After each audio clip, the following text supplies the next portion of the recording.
오늘 저는 전화위복이라는 제목으로 함께 은혜를 나누고자 하는데요. 말씀을 시작하기 전에 한번 우리 여기 있는 친구들한테 한번 물어볼게요. 여러분은 혹시 전화위복이라는 말의 뜻이 뭔지 아나요? 전화위복 모릅니까? 너무 어려운 말을 들고 와서 정말 미안하네요.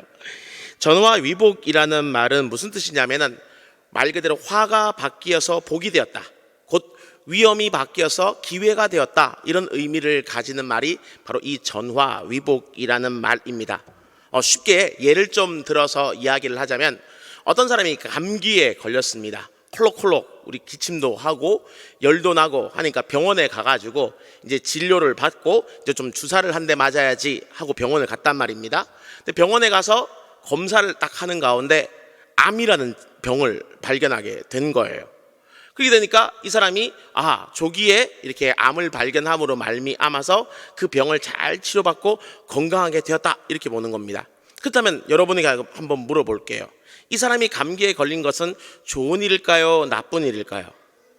나쁜 일이죠. 물론 그 자체는 나쁜 일입니다. 하지만 그 감기로 말미암아 무엇을 발견할 수 있었죠? 암이라는 병, 더 큰 병을 발견하게 됩니다. 그래서 이 감기 때문에 오히려 암을 고치게 되면 이 감기는 좋은 일일까요? 나쁜 일일까요? 좋은 일이죠. 바로 이런 것을 전화위복이라 하는 겁니다. 처음에 시작할 때는 나쁜 일처럼 보였는데 나중에 끝나고 보니까 좋은 일이었구나 라는 것을 알게 되는 것, 바로 이런 것을 전화위복이라고 이야기를 하는 겁니다. 오늘 본문에 등장하는 인물이 바로 이 전화위복과 관련되어 있는데요, 아마 나만 장군이라고 한 번씩은 들어봤을 겁니다. 들어보셨나요?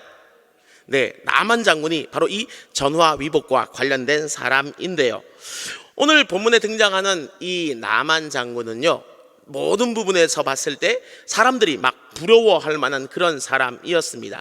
왜냐하면 그는 아주 강대국인 아람이란 나라의 군대 장관이었고요, 또 왕이 얼마나 이 나만 장군을 좋아하고 예뻐하는지 다른 사람들보다 훨씬 더 많이 이 장군을 좋아했습니다.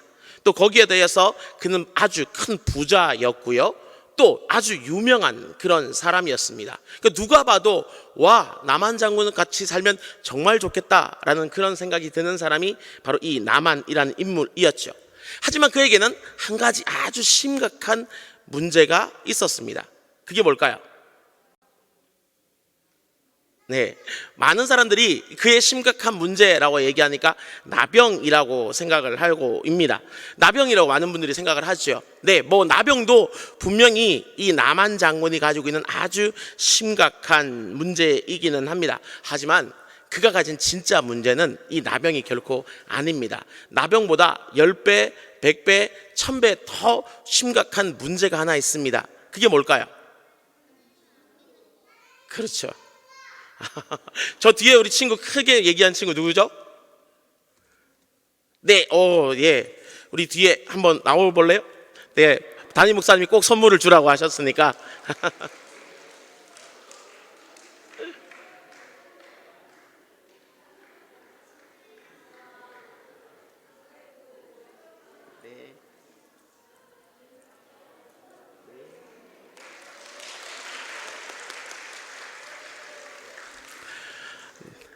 네. 생각지 못했는데 대답이 나왔습니다. 나만 장군에게 많은 사람들은 이 나병이라는 질병이 가장 큰 문제, 가장 심각한 문제라고 생각할 수 있었지만, 실제로 그에게 있어서 최고의 문제는 무엇이냐? 그가 하나님을 모르는 사람이었다는 겁니다. 그가 하나님을 알지 못해서 하나님 밖에 있고 하나님의 구원이 없고 정말 하나님을 모르는 그런 이방인으로 살아가고 있다는 것이 나만의 진짜 문제였다라는 것입니다.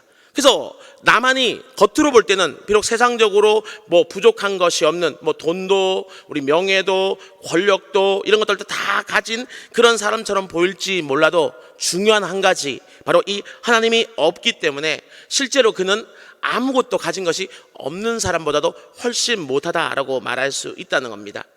안 믿는 사람들은 아니야 라고 이야기할지 몰라도 우리 믿는 사람들은 이 사실에 동의할 수 있어야 됩니다. 다른 것들 돈이나 명예나 권력이나 뭐 유명해지는 것이나 힘이 세지는 것이나 이런 것들이 정말 중요하고 이런 것이 없으면 아무것도 아니다라고 세상 사람들은 이야기할지 몰라도 우리 믿는 사람들은 항상 언제나 변함없이 하나님을 모르면, 하나님이 없으면 그것이 가장 심각한 문제이다, 바로 이것을 기억해야 됩니다. 왜냐하면 우리의 믿음도 우리의 구원도 바로 이 하나님으로부터 시작되기 때문이죠. 그래서 이 하나님이 없으면 세상에 아무리 좋은 것을 가지고 아무리 많은 것을 가지고 있어도 아무 의미가 없습니다. 하나님을 모르면 마지막에 갈 곳은 딱 정해져 있죠. 어디입니까? 지옥으로 갈 수밖에 없죠. 그래서 우리가 세상에서 아무리 잘 먹고 잘 살고 많은 것을 가지고 누리고 살아도 마지막 순간 지옥에 가게 된다면 그것은 아무런 의미가 없게 되는 것입니다. 이렇게 보았을 때 나병은 제가 볼 때는 오히려 이 나만 장군에게는 축복이다라고 볼 수 있습니다. 왜냐하면 이 나만 장군은 나병이라는 질병이 있었기 때문에, 그것도 그 질병을 세상적인 방법으로는 고칠 수 없었기 때문에 하나님 앞에 나오게 되고 하나님을 만나게 되고 하나님을 믿게 그렇게 되었기 때문이죠. 하지만 그럼에도 불구하고 세상에 정말 수많은 사람들은 하나님이나 어떤 구원보다는 이 나만 장군이 가지고 있는 그런 것들을 원합니다. 뭐 부와 권력과 명예 같은 거죠. 높은 지위에 오르고 많은 사람들에게 어떤 인정을 받고 돈이 많은 그런 삶을 살고 싶어 합니다. 왜냐하면 이런 어떤 부와 명예와 권력을 가지면 세상을 모두 가진 것처럼 느껴지기 때문이죠.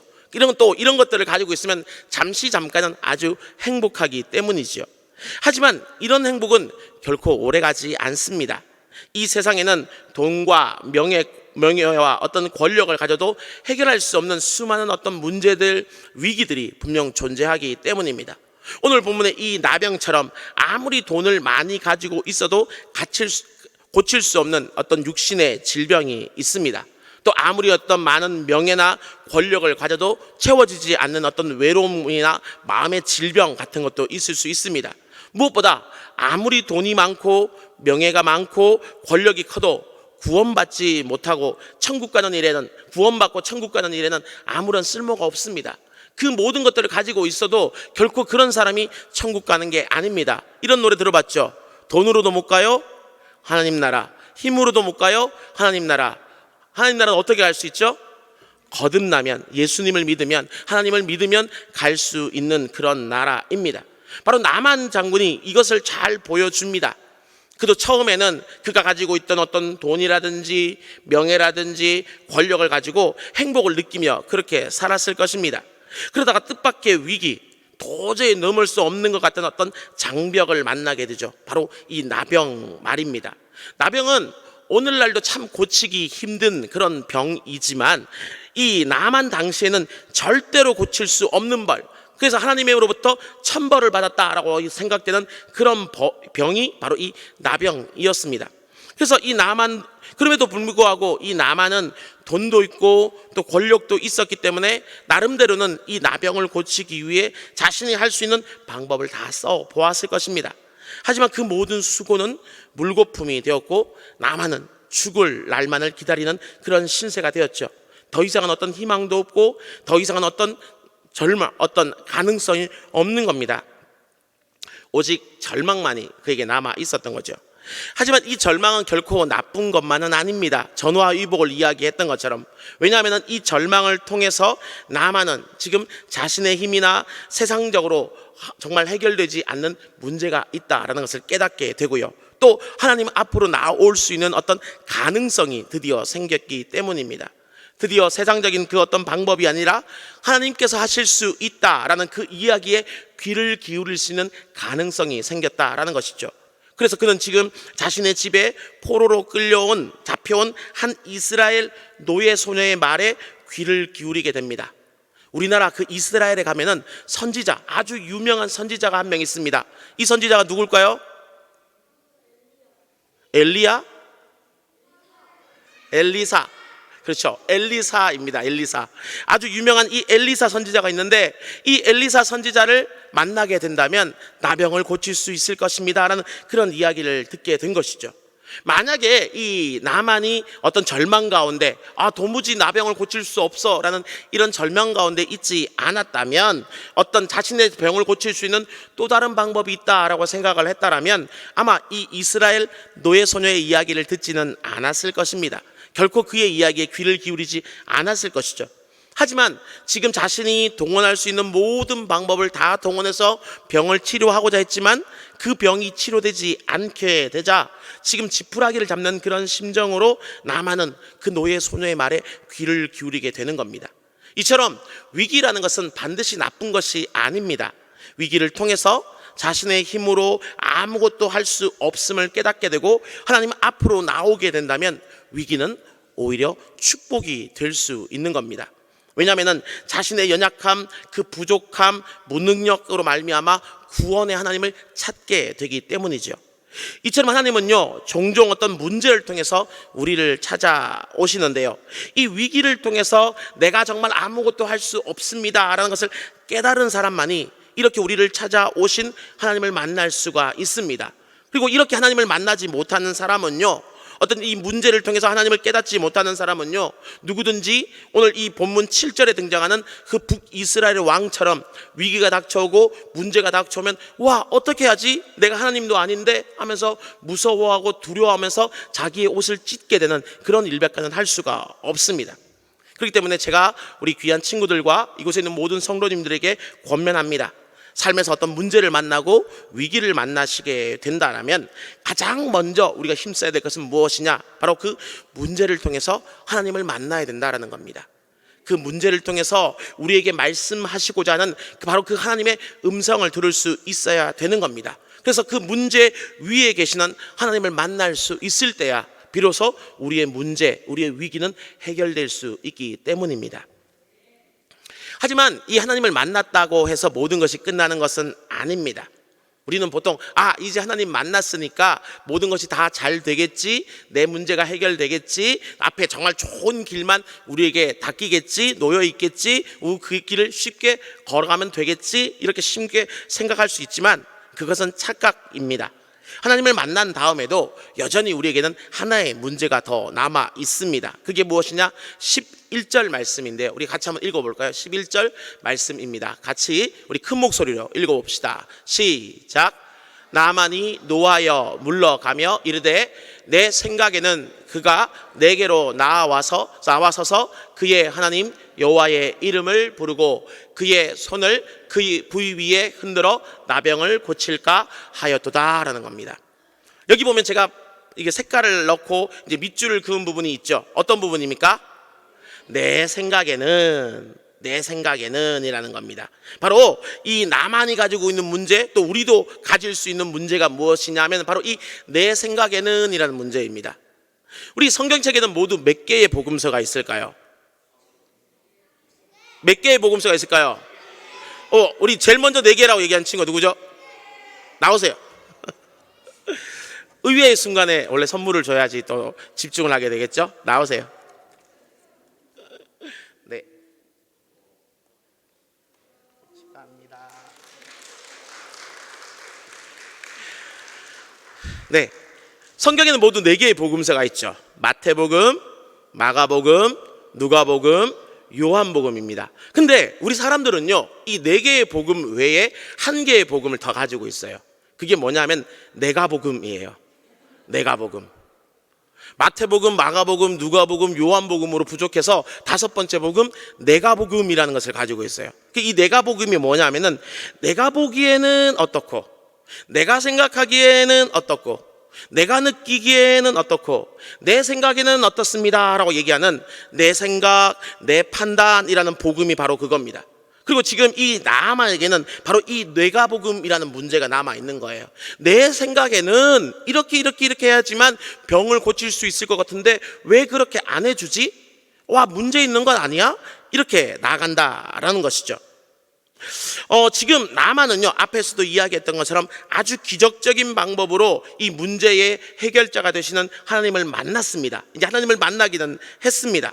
하나님께서 우연히 때를 지어서 나가서 잡아왔던 이스라엘 소녀 하나를 이 나만의 집으로 보내주셨고, 그 소녀를 통해서 지금 이 나만의 문제, 바로 그 질병 가운데, 위기 가운데 이렇게 관여해 주시겠다, 치료해 주시겠다라고 생각했던 거죠. 근데 한번 상식적으로 생각해 본다면 이 나병이라는 불치병을 고친다는 그 말은 믿기 쉬운 말이 아닙니다. 심지어 그 말을 한 사람이 누굽니까? 아주 작은 어린아이였고, 그것도 우리나라 어린아이가 아니라 잡아온 포로인 이스라엘 어린아이의 어떤 소녀의 말이었다면 더더욱 어려운 별명, 어떤 암 같은 정말 그런 불치병을 고친다는 말은 쉽게 믿어질 수가 없습니다. 근데 놀랍게도 지금 이 소녀의 말이 그 나만의 아내의 마음을 움직였고, 나만의 마음을 움직였고, 또 마지막에는 이 나만이 속해 있는 아람 나라 그 왕의 마음까지 움직이게 되었다는 겁니다. 성경이 이야기하고 있으니까 그렇구나 하고 우리가 쉽게 넘어갈 수 있겠지만, 한 번 더 깊이 생각해 보세요. 포로로 끌려온 아이의 말이, 그 소녀의 말이 불치병을 고칠 수 있다는 조금은 얼토당토하는 그런 말이 어떻게 한 집안의 여주인의 마음을 움직이고, 한 나라 군대 장관의 마음을 움직이고, 한 나라 왕의 마음을 움직일 수 있었을까요? 이게 상식적으로 가능할까요? 아니죠. 불가능한 일이죠. 하나님의 아주 특별하신 은혜가 아니면은 결코 일어날 수 없는 그런 일이었습니다. 하지만 하나님께서 이 나만에게 지금 아주 특별한 은혜를 베푸셔서 이 불가능해 보이는 일이 지금 일어났습니다. 그래서 지금 나만은요, 하나님 앞에 나오게 되었던 거죠. 근데 하나님 앞에 그가 나오면서 가지고 온 물건들을 보면 아직 이 나만이 하나님 앞에 나올 완벽한 준비가 안 된 것처럼 보여요. 왜? 무엇을 이 나만이 가지고 나왔느냐? 5절을 보시면은 제일 먼저 아람 왕의 추천서를 가져오게 되고요. 그 다음 두 번째로 보게 되면은 은 10달란트, 금 6,000개, 그 다음에 의복 10벌을 가져옵니다. 또 그 다음 9절을 보시면은 말과 병거, 이 전차라고 하는 그런 병거들을 이끌고 지금 나오게 되는 겁니다. 바로 이것이 하나님 앞에 나오면서 나만이 준비했던 그런 물건들입니다. 하지만 이런 물건들은요, 하나님의 은혜와는 아무런 상관이 없는 거예요. 한번 우리 친구들이 물어보겠습니다. 왕의 추천서가 있으면 하나님께서 더 잘 고쳐주실까요? 아니죠. 아니면은 어떤 돈을 많이 가져서 많은 돈을 하나님께 드리면은 하나님께서 병을 잘 고쳐주실까요? 아니지요. 또 내가 많은 군대를 거느리고 있고 많은 병사를 가지고 있는 힘 있는 사람입니다 라고 하나님 앞에 내세우면 그런 사람을 하나님께서 더 잘 고쳐주실까요? 아니요, 결코 그렇지 않습니다. 그럼에도 불구하고 지금 이 나만 장군은요, 이런 것들을 준비해 나갔습니다. 왜 그럼 이런 것들을 준비해 나갔느냐? 내가 비록 나병에 걸리기는 했지만 나를 함부로 보면 안 돼. 나는 이렇게 많은 돈도 가지고 올 수 있고 군대도 이끌을 수 있고 왕의 추천서도 가져올 수 있는 아주 난 대단한 사람이야 라고 얘기하는 어떤 나만의 자존심이 지금 이곳에 들어있는 겁니다. 그러니까 한마디로 이 나만은 하나님 앞에 서면서도 나 자신을 내세우는 그런 모습을 보여주게 되는 겁니다. 그래서 지금 아주 스스로는 위풍당당하게 나는 이런 사람이니까 하나님 날 알아서 잘 고쳐주십시오, 그런 마음으로 지금 나와서 있는 겁니다. 하지만 이걸 보니까 목사님은 딱 그 속담이 하나 떠오릅니다. 하룻강아지 범무서운 줄 모른다. 지금 강아지가 이 호랑이 앞에 딱 서가지고 멍멍거리고 있는 것처럼 지금 그렇게 보이는 겁니다. 아주 우스꽝스러운 그런 모습이에요. 온 우주 만물을 만드신 하나님 앞에서 아무리 큰 나라의 군대 장관이라 해도 감히 비교할 수 있을까요? 아니죠. 결코 그렇지 않은데도 불구하고 나만은 자신이 어떤 사람이다라고 얘기하는 겁니다. 곧 아직도 하나님 앞에 나와섰음에도 불구하고 나만에게는 자존심이 살아있고 내가 지금 끊임없이 살아있는 그런 모습을 보이는 겁니다. 또 거기에 더하여서 11절과 12절을 보게 되면 나만은 지금 자신의 나병을 고쳐야 되는데 지금 나병이 고침받지 못하는 것이 두 가지 이유 때문이다, 그렇게 얘기합니다. 첫째는 엘리야가 직접 나와서 그 손을 그 아픈 부위 위에 얹고 기도해 줘야 되는데 기도 안 해줬기 때문에 엘리야 때문에 안 고쳐지는 것 같고, 또 그 두 번째로 요단강에 들어가서 정말 몸을 담그고 목욕하라 라고 이야기하는데 요단강 물이 별로 깨끗하지 않은 것 같아. 우리나라 아람에 있는 강물 강물보다 훨씬 깨끗하지 않은 것 같기 때문에 지금 이 나병이 고쳐지지 않은 것 같다, 그렇게 생각하는 겁니다. 곧 문제의 원인이 누구에게 있다? 나만에게 있는 것이 아니라 정말 엘리사에게 있고 또 요단 강물에게 있는 것처럼 곧 남 탓이요 환경 탓을 하고 있는 겁니다. 근데 성경에서는요, 이처럼 남 탓, 환경 탓을 하는 것을 뭐라고 부르느냐 하면 딱 한마디로 얘기합니다. 뭐라고 부를까요? 한 글자. 네, 아까 우리 대답한 친구 말고 또 다른 친구 누구였죠? 네, 나오세요.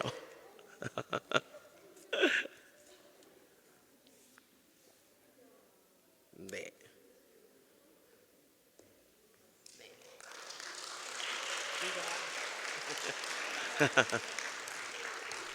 네, 바로 이런 걸 죄라고 부릅니다.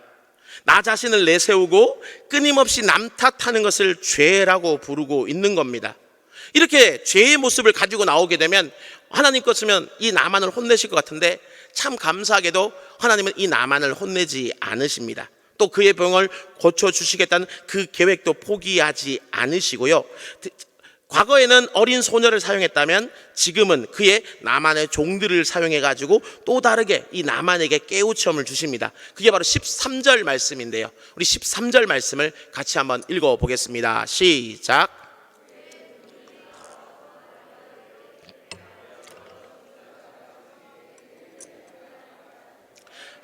하지 아니하니까 하물며 당신에게 이르기를 씻어 깨끗하게 하라 함이니까 하니.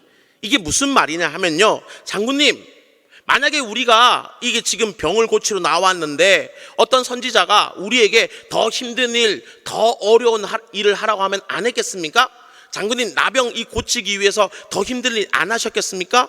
했죠. 근데 지금 이 선지자가 힘든 일 얘기하지 않습니까? 아주 쉬운 거, 물에 들어가서 목욕하라고 얘기하는데 그걸 못할 이유가 뭐 있겠습니까? 지금 그렇게 이야기를 하는 겁니다. 그리고 놀랍게도 이 종들의 말을 듣게 되자 드디어 나만이 내 생각을 포기하게 됩니다. 그리고 14절에 있는 그 말씀처럼 하나님의 사람의 말을 따르게 됩니다. 여기에 바로 문제의 해결점이 있는 거죠. 근데 불구하고 이 나만처럼 우리 역시 근데 문제를 만나고 위기를 만나면요, 끊임없이 그 내가 복음을 얘기할 때가 참 많습니다. 내 생각에는, 내가 정말 느끼기에는, 내가 보기에는, 내가 알기에는, 정말 이렇게 이 생각으로 끊임없이 나를 얘기하는 거죠. 하나님의 그 어떤 말씀보다 내 생각, 내 경험, 내 지식을 더 앞세우기 일쑤입니다. 그래서 우리가 하나님을 만나고도 문제 해결을 받지 못한다라면은 그 이유 중에 하나는 바로 이 내 생각, 바로 이 내가 복음이 바로 문제가 되기 때문입니다. 이 내가 복음을 포기하지 못하면 아무리 하나님을 만나도 우리는 문제를 해결할 수 없는 겁니다. 하지만 분명히 기억하세요. 하나님이 지혜로우실까요? 우리가 지혜로울까요? 하나님이 지혜롭죠. 하나님이 아마 우리보다 1000배, 10,000배는 더 지혜로우실 겁니다. 그리고 진짜 지혜라는 것이 하나님으로부터 시작이 되었습니다. 그러니까 모든 지혜의 근원이 하나님이에요. 여호와를 경외하는 것이 지혜와 지식의 근본이다. 성경은 끊임없이 그렇게 이야기를 하고 있거든요. 그렇기 때문에 어떤 문제를 만나고 위기를 만났을 때 가장 지혜로운 생각은 내 생각을 포기하고 하나님의 생각을 따라가는 거예요. 하나님의 그 말씀을 따라가는 거예요. 하나님의 말씀이 기록되어 있는 이 성경의 이야기를 따라가는 겁니다. 그게 가장 중요합니다. 바로 전화 위복, 화가 바뀌어 복이 되기 원하고 위기가 기회가 되기를 원한다면, 그래서 우리는 내 생각, 어떤 내 복음을, 내가 복음을 포기하고 하나님의 말씀을 따라갈 수 있어야 되는 것을 꼭 기억하시길 또한 주의 이름으로 축원합니다. 이제 마지막입니다. 마지막 한 가지 남았습니다.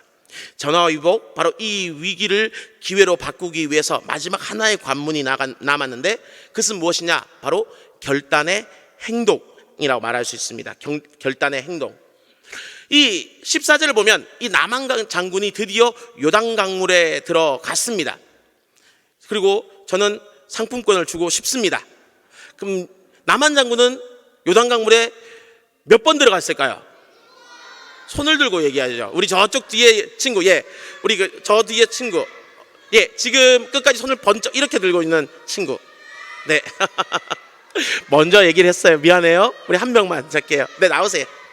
우리 머리 이렇게 갈래 치고, 예.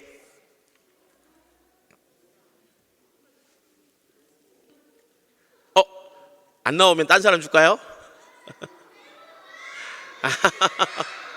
미안해요.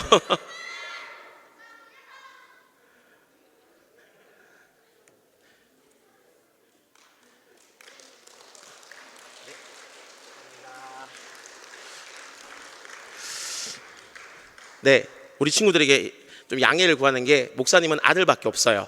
그래서 아들들이 잘 눈에 안 들어와요.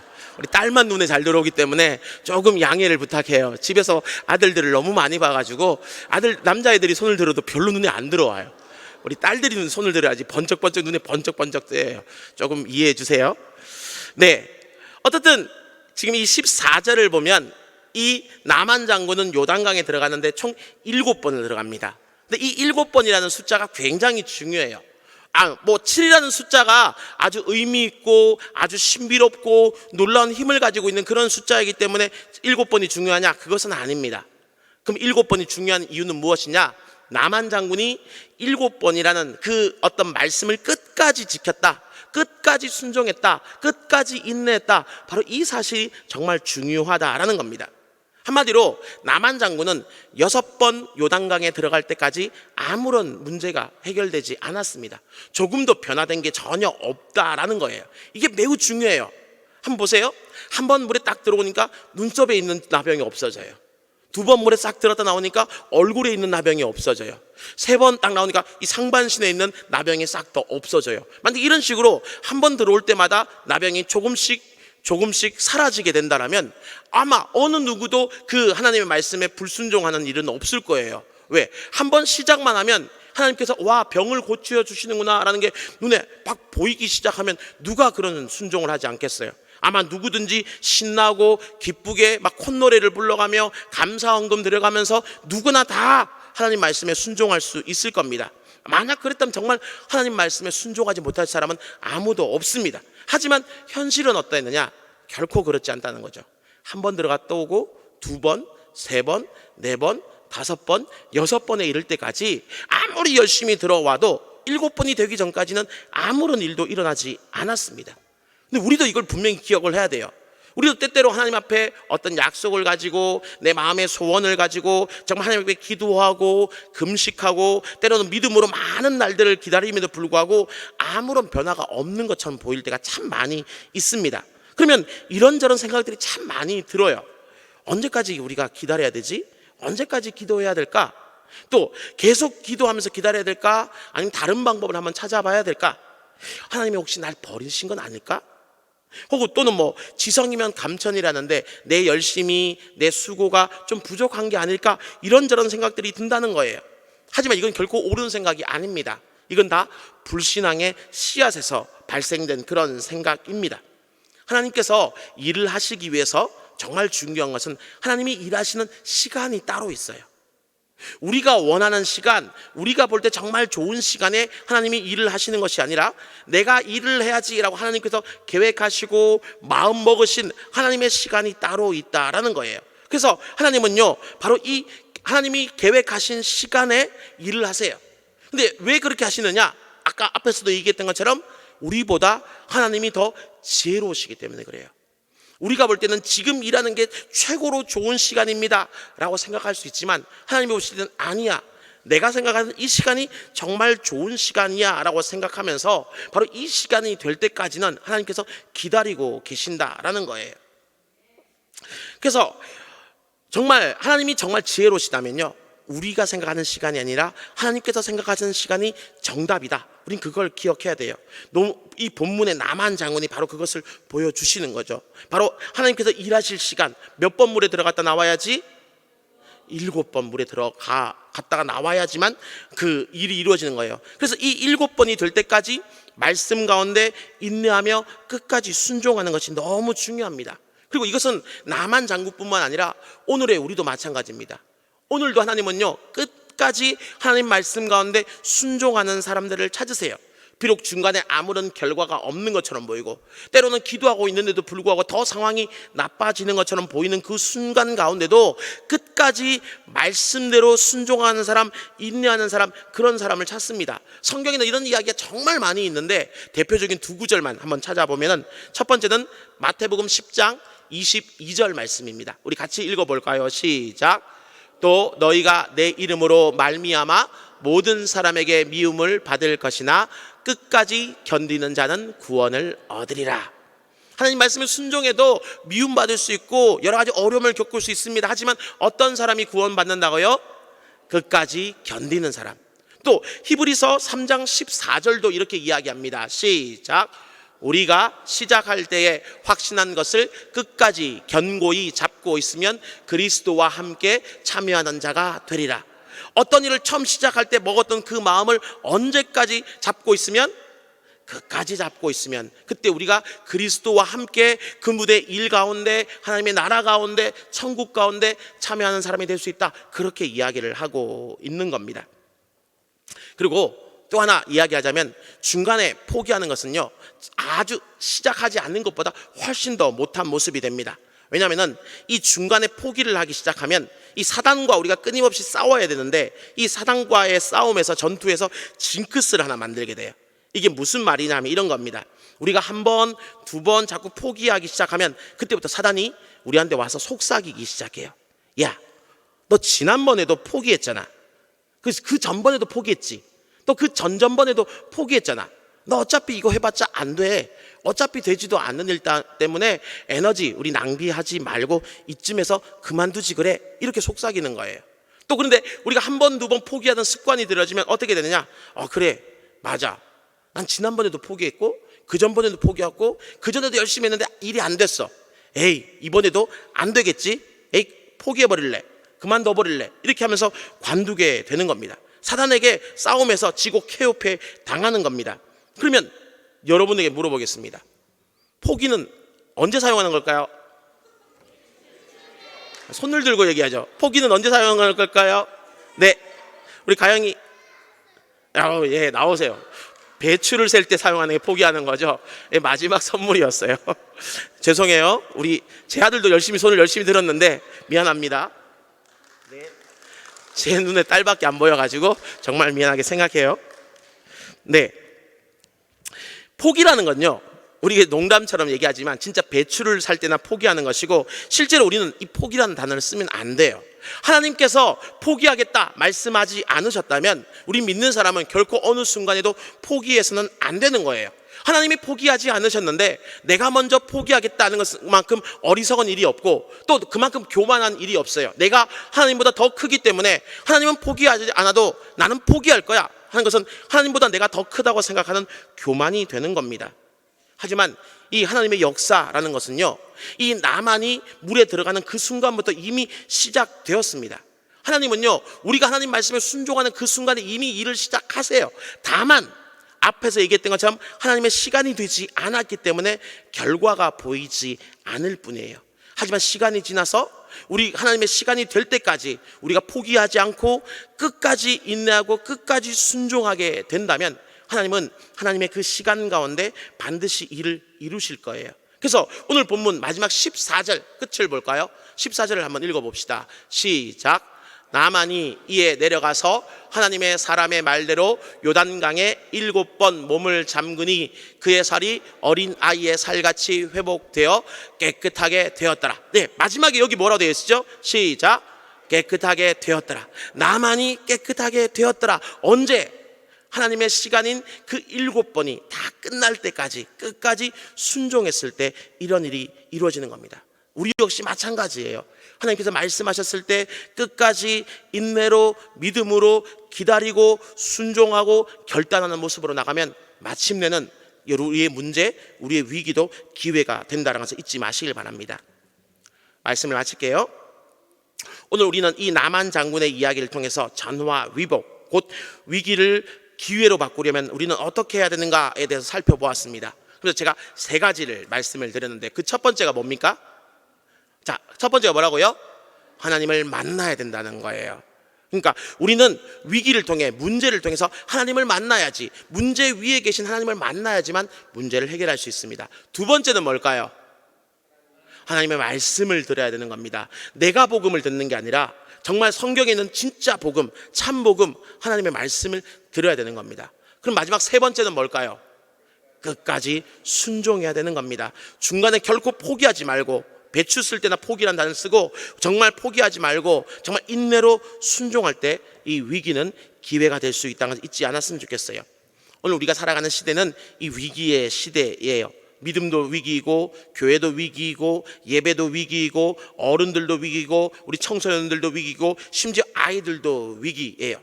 근데 원래 이 위기라는 단어는 두 가지 낱말이 합쳐진 단어예요. 위기라는 단어는 위험과 기회. 위험의 앞에 보면 빨간색 위자와 기회의 앞에 있는 빨간색 기자를 합쳐서 만든 글자가 위기예요. 그러니까 한마디로 위기는 어떻게 대처하느냐에 따라서 위험이 될 수도 있고 또 어떻게 대처하느냐에 따라서 기회가 될 수도 있다라고 이야기하는 겁니다.